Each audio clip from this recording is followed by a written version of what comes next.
Você está no canal no Radar Vascaíno, eu sou o Edinho RJ. Juntos para mais um vídeo aqui no canal, e caso seja sua primeira vez aqui, convido você a assistir as lives e os vídeos e gostando, comenta, compartilha, deixe seu like, se inscreva e ative o sininho para receber todas as notificações. Se você quiser ajudar o canal, seja membro a partir de R$ 2,99, vá na aba Comunidade e clique no link que você vai cair direto no nosso grupo de WhatsApp. Segue também a gente nas redes sociais, no Instagram, @NoRadarVascaíno, e também no Twitter, @radar_Vascaíno. E se você quiser ajudar mais, você tem a opção de fazê-lo através da chave Pix para noradarvascaíno@gmail.com. noradarvascaíno@gmail.com. O banco é o Banco Inter. E eu gostaria de agradecer aqui as pessoas que ajudam a gente via Pix. Muito obrigado por tudo, realmente. É uma força bastante grande que vocês dão para a gente aqui, ok? Bom, ontem o Vasco jogou no Maracanã contra o Fluminense, fez uma partida até surpreendentemente bem no primeiro tempo, anulando as ações do Fluminense, mas veio o segundo tempo, e aí o time do Maurício Barbieri parece que arriou os pneus, e aí o Fluminense conseguiu começar a se impor, e teve um fator de desequilíbrio chamado Germancano, que fez 2 golaços contra o Vasco, aliás, o último então antológico, um golaço no Maracanã, pegou o Léo Jardim bem adiantado. Enfim, o Vasco deu mole, teve chances aí de fazer o primeiro gol, não fez, né? Inclusive, como estava perdendo de 1-0, também teve chances lá de empatar o jogo e não conseguiu, por causa da famosa ineficiência do time. A gente critica, a gente reclama, mesmo quando o time ganha, imagina quando o time perde. Mas também a gente tem que saber equilibrar as coisas. O time não jogou mal, não merecia perder, mas é aquela velha história, quem não faz, leva. E a justiça no futebol não existe. Não adianta vir com argumentos e também não adianta ficar servindo de consolo que o time jogou bem e está em evolução e a gente está crescendo. Isso aí a gente já está ouvindo há anos e a gente não manda. A verdade é a seguinte: se o Vasco não conseguir contratar jogadores nível Série A para disputar o Campeonato Brasileiro, a gente corre sério risco de ficar na parte de baixo da tabela até disputando um rebaixamento. Por incrível que pareça. Ah, você está sendo exagerado, vocês são contra. É só você ver. O Vasco ontem jogou com o Fluminense, que não jogou nada. A verdade é essa. O time do Fluminense também não se impôs, mas venceu na hora que achou que tinha que ganhar. Acharam 2 gols, fizeram 2 chutes e ganharam o jogo. Futebol não é só intensidade, não é só entrega. Precisa ter qualidade. E isso, infelizmente, o Vasco não tem. Ontem, na entrevista coletiva do Maurício Barbieri, ele analisou alguns pontos da partida. E vamos começar aqui com a análise do jogo. Fala aí, Barbieri. Primeiro eu quero deixar claro para o torcedor que a calma com que eu vou dizer as coisas não reflete a frustração pelo resultado. Todos nós estamos muito chateados, porque a gente queria buscar a vitória e eu acho que a gente se dedicou, lutou e fez por merecer. Um outro sentimento que nos acompanha é o de injustiça, porque no primeiro tempo eles não chutaram sequer uma bola no gol e nós tivemos várias oportunidades. Então os jogadores se dedicaram, lutaram, fizeram tudo aquilo que foi planejado e a gente teve boas oportunidades de fazer gol, acabou não fazendo. Claro que a gente enfrentou uma boa equipe e nas oportunidades que eles tiveram eles acabaram fazendo o gol. Então eu quero voltar a frisar, o sentimento é de frustração pelo resultado, mas a calma na minha fala é na certeza de que nós estamos construindo algo que vai levar tempo, mas que a gente está no caminho certo. Eu acho que se a gente jogasse outras partidas contra essa mesma equipe da maneira que a gente atuou hoje, com certeza a gente teria muito mais vitórias do que o resultado que aconteceu hoje. A gente está no início de trabalho, pouco tempo, temos aí talvez um mês, um pouco mais de um mês com a grande maioria dos jogadores, e a gente está falando de um time que já está praticamente um ano junto, de um time que foi campeão estadual no ano passado, que tem um projeto mais consolidado. Então, o sentimento de frustração tem que vir acompanhado dessa calma e dessa certeza de que a gente, claro, precisa evoluir, mas que a gente está no caminho certo. Agora, na sequência, ele fala qual foi o maior destaque dessa equipe na partida de hoje. Bom, primeiro, obrigado aí pelas palavras. Eu já disse, vou repetir, eu acho que o Fernando é um grande treinador, faz um grande trabalho. Mas eu vou repetir também, eu acho que hoje a gente merecia outro resultado, a gente foi superior na maior parte do jogo. Algumas coisas me deixam muito felizes ou me deixaram felizes do que aconteceu hoje. O primeiro ponto foi uma assimilação total do grupo em relação à estratégia que a gente montou para o jogo, com quase pouquíssimos dias para trabalhar. Eles assimilaram, procuraram fazer, acreditaram, e eu acho que a gente fez em bom nível, fez em um desempenho muito bom. A entrada dos meninos, porque quer queira ou quer não, um jogo desse tamanho, desse porte, sempre com meninos jovens, existe um ambiente que a gente nunca sabe como eles vão responder. Eles responderam de maneira fantástica. O Rodrigo, o Barros, eles foram jogadorzaços, e nesse sentido eu tenho que enaltecer o trabalho que vem sendo feito com eles na base. Estão de parabéns, porque os meninos realmente jogaram muito bem.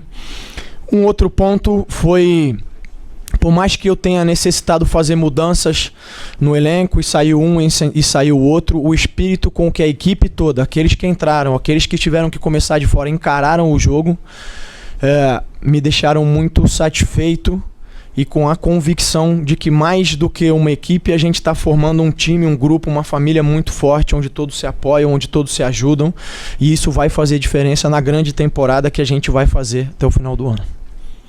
Aí agora ele vem e fala sobre a saída do Pedro Raul. Presta bastante atenção. A gente procurou fazer um jogo muito intenso. E algumas trocas que eu fiz não foram nem por questão técnica, foi por questão de tentar manter a intensidade. Do Pedro acabou sendo um pouco isso. Até aquele momento a gente não tinha sofrido gol, a gente estava tendo as oportunidades, principalmente nas transições. E nesse sentido o Ignaldo é um menino que é até mais veloz, mais rápido. Ele acabou fazendo uma jogada muito boa em que ele serviu o Nenê. Mas uma pena, a gente não conseguiu fazer o gol. A ideia não era que o jogo terminasse como terminou, a gente tendo que eles mais fechados e a gente alçando mais bolas na área. Sem dúvida, se eu imaginasse que fosse para esse caminho, o Pedro, sem dúvida nenhuma, talvez pudesse ajudar um pouquinho mais. Mas a gente não controla todos os cenários. Naquele momento foi a escolha que eu fiz. Meu querido Barbieri, se você imaginasse, você é o técnico do time, quem tem que determinar qual é a jogada que o time tem que fazer e fazer com que os jogadores cumpram. Ou você está ali apenas de boneco? Não deu para entender essa sua declaração de que eu tirei o Pedro Raul porque o Ignaldo era melhor nisso, mas como a bola foi alçada na área, se eu imaginasse... Você não tem que imaginar, porra. O cara está ali para isso. Então você mande os seus jogadores fazerem cruzamento, né? Bola alta para o Pedro Raul. Não adianta botar o Ignaldo, que é um nanico, para disputar a bola na cabeça. Aí fica difícil, né? Fica difícil defender. Continuando a entrevista coletiva, ele falou aqui da ausência do Jair e as entradas dos meninos da base no meio de campo. Acompanha. Olha, eu acho que uma coisa não exclui a outra. Eu acho que a entrada dos meninos e a maneira como eles responderam, sem dúvida nenhuma, dá convicção a mim, mas a todos no clube, de que a gente vem fazendo as coisas corretas, vem trilhando o caminho correto. Agora, sobre reforços, a gente sempre está debatendo, eu sempre troco muito com o Paulo, e isso é uma situação que me deixa muito feliz. Já vivi em outros lugares situações em que isso não acontecia dessa maneira. E existe uma dificuldade que é natural. Muitas vezes a gente busca um nome, não acerta por questão financeira, por questão contratual e tudo mais. Como eu disse, a gente ainda está num processo de formação desse elenco. Esse elenco ainda não está fechado nem formado, até porque a gente tem a situação da janela no Brasil. Até a janela a gente está buscando, está tentando fazer as coisas. Mas o que eu queria enfatizar é a entrada dos meninos. Achei que eles entraram muito bem e a gente ganha opções com eles. Agora o Maurício Barbieri vai analisar a atuação do Rodrigo e do Alex Teixeira. e projeta também o jogo de quinta-feira contra o Botafogo? Eu acho que os dois, assim como a equipe toda, fez um grande jogo. Eu acho que o Rodrigo vem cada vez mais demonstrando uma maturidade que a princípio talvez as pessoas não esperassem, até eu mesmo por não conhecê-lo tão bem quando eu cheguei ao clube. É um jogador que vem se destacando. E o Alex, eu concordo, eu acho que ele fez um grande jogo. Eu acho que a situação estratégica que a gente estabeleceu e a maneira de utilizar ele no jogo favoreceu também, procurou explorar aquilo que ele tem de melhor e ele fez uma grande partida. É uma pena realmente que a gente não tenha conseguido os gols que a gente precisava. Agora a gente tem que entrar numa fase de recuperar os jogadores, até porque foi um grande jogo, isso eu quero enaltecer. Acho que foi uma festa fantástica da torcida, em especial da nossa torcida. Foi um show em particular, foi um grande jogo, bem jogado, mas agora a gente tem que recuperar os jogadores e se preparar da melhor maneira para enfrentar a equipe do Botafogo, como a gente procurou fazer com a equipe do Fluminense. Agora, nessa altura da coletiva, foi feita a seguinte pergunta: qual a porcentagem da equipe visando o ano até o momento? Precisa de reforços? E aí, Barbieri? Olha, eu acho que em relação a essa questão da cara ou do rosto, né, que eu acho que tem a ver com... A pergunta tem a ver com aquilo que eu espero, né, da equipe em termos de projeção no futuro, o nível que a gente vai atingir. Eu já falei, essa sempre é uma construção conjunta, nunca é só daqui para lá, vem de lá para cá também. Mas o que eu acho que me deixa não satisfeito, mas feliz, e eu acho que a maior parte da torcida conseguiu perceber isso, foi na atitude, no espírito. Uma equipe que lutou, uma equipe que se entregou desde o primeiro minuto, uma equipe que procurou sufocar o adversário, uma equipe que procurou não dar espaço, procurou não deixar o adversário confortável. Isso eu conversei com eles e eles fizeram, e eu não tenho que reprovar eles nesse sentido. Claro que a gente precisa ser mais eficiente, a gente precisa matar quando tiver oportunidade, a gente precisa tentar ceder menos ainda, embora eu acho que a gente tenha cedido muito pouco, mas eles aproveitaram.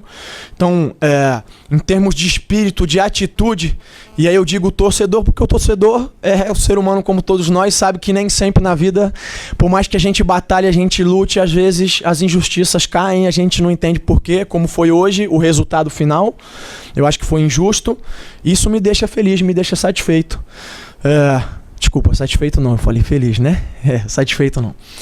Em relação à porcentagem, eu não sei te dizer, porque a gente está falando de seres humanos, está falando do... cada pessoa tem um tempo de maturação, de desenvolvimento e um grupo também acaba tendo isso. Os grupos não funcionam todos da mesma maneira porque são feitos de diferentes pessoas, né? Então a gente está nesse processo ainda. Eu não consigo te dizer ainda o quanto de porcentagem ou o quanto de tempo. Eu sei que a gente está na direção certa e o nosso desejo é acelerar cada vez mais isso e ser cada vez mais competitivo como a gente foi hoje, mas não consigo te dar uma precisão nem de tempo nem de porcentagem. Agora o técnico fala da frustração pela derrota e a falta de eficiência para matar o jogo. A questão da eficiência é um tema ancestral, vamos dizer assim, no futebol, né? Porque é claro que eles têm capacidade para ter um desempenho melhor, isso não tem a menor dúvida. Eles treinam para isso, eles se dedicam nesse sentido. Eu acho importante frisar também que o Fábio fez uma partidaça, pegou bolas dificílimas, então tem um mérito do adversário ali também. O papel do treinador nesse quesito é seguir tentando criar o maior número possível de oportunidades ou oportunidades cada vez mais claras. Eu acho que a gente teve boas oportunidades. Eles todos também saem frustrados por querer ter um aproveitamento melhor, mas é a gente ter calma, ter tranquilidade. Até pouco tempo mesmo se questionava muito o próprio Cano, que não vinha numa sequência sem fazer gols e de repente, até pro nosso azar hoje, desembestou a fazer os gols. Então acho que é ter calma e tranquilidade. Eu acho que, quero reforçar, acho que foi um grande jogo. É claro que o torcedor sempre quer vencer, nós também queremos vencer, mas em termos de espetáculo foi um grande jogo. O único senão que eu faço em relação à arbitragem, me desculpa, mas eu acho que não acompanhou o nível. Eu acho que não é possível colocar um árbitro que nunca apitou um jogo de Série A para efetivamente fazer um jogo que era um jogo de Série A, ainda que seja pelo campeonato estadual. Eu acho que ele foi muito confuso, deu falta no Fábio, que foi o Nino que trombou com o Fábio, uma série de outras coisas. Nesse sentido, eu volto a reforçar. Eu acho que todas as equipes têm procurado valorizar o campeonato, assim como a federação tem se esforçado muito para valorizar o campeonato, mas isso também é valorizar o campeonato e colocar profissionais que estejam à altura desses grandes espetáculos. Agora ele vai responder por que o time perdeu o controle do jogo no segundo tempo. Olha, dizer que esperava talvez fosse um pouco demais, mas sem dúvida a gente se planejou para isso, para não deixar eles terem espaço nenhum, para que eles não conseguissem jogar. A gente estudou bastante a equipe deles. E eu disse no intervalo que a gente tinha feito um jogo no primeiro tempo, disse aos jogadores, acho que 95% de perfeição, faltava a gente fazer os gols. Vocês podem puxar aí, em um ano que o Diniz tem, ou talvez, se for um pouco menos, quantas vezes o Fluminense não finalizou nenhuma vez em um tempo de jogo. Eu acho que isso é mérito do trabalho dos jogadores, de tudo que a gente construiu. Eu avisei eles que no segundo tempo ia ser outro jogo, porque quando você tem tamanha superioridade, é difícil você conseguir sustentar, o adversário também muda, busca outras soluções. Eu acho que talvez a gente tenha perdido um pouquinho de intensidade e agressividade, que é normal com o decorrer do tempo. E mesmo assim, no lance do gol do Cano, eu acho que nem foi uma chance tão clara, porque a bola desvia. É um cruzamento ruim, é um cruzamento feito a meia altura, pressionado, e acho que ela desvia no jogador do Fluminense, está em disputa com o Milan, e ela acaba sobrando pro Cano. É uma situação que eu desconheço como é que um treinador trabalha isso, uma bola que vai desviar e vai sobrar no pé do cara. Eles até tiveram uma outra chance melhor, uma infiltração e um bate cruzado. Mas é seguir adiante, é seguir buscando, seguir melhorar, seguir se desenvolvendo. Acho que foi isso que aconteceu um pouquinho. Barbieri, qual é o planejamento para o Nenê? Olha, eu tenho o Nenê, como eu tenho todos os jogadores. Hoje ele é parte do elenco como qualquer outro jogador. Ele cumpre todas as situações de treino. Em muitos momentos, eu disse isso no jogo anterior, eu acho que ele me entrega determinados tipos de soluções, e o Alex me entrega outras soluções. Eu acho que em um momento tentou se criar uma coisa de que um estaria contra o outro. Isso não é verdade, cada um pode contribuir de uma maneira diferente, e os dois podem contribuir juntos, como contribuíram uma parte do jogo aqui. Então, o Nenê, o que eu posso falar dele, só coisas positivas, porque foi um cara que a princípio não começou o jogo, mas incentivou todo mundo, falou na roda, ajudou, se comprometeu, entrou para fazer uma função diferente da que ele vinha fazendo e tentou fazer o melhor. Eu acho que tem sido um jogador de muita entrega para a equipe, como tem sido todos. E para finalizar a entrevista coletiva, ele respondeu sobre o famoso camisa 10, a cereja do bolo, de um bolo que não está nem pronto. A pergunta foi a seguinte: esse jogador chega ainda no estadual ou vai ser aguardado para o Campeonato Brasileiro?